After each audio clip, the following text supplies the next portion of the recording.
I'm gonna show you guys how to make the old retro school TV effect. Let's go! To begin, I've already added a video to my timeline that I want to add the effect to. Go over to Effects and search for Grid. Then add the effect to your video clip. Now go to Effect Controls and under Grid, change the blend mode to Overlay. And then you'll have a grid pattern over top of your video. Modify the first number values for anchor and corner until the vertical lines completely disappear off your screen. Now let's play with the second number for anchor and bring our lines a little bit closer together like this. Then go down to opacity and change this value to 50%.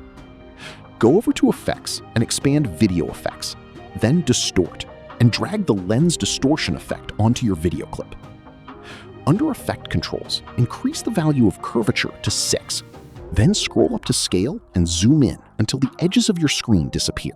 Let's solve together. Put your like and subscribe.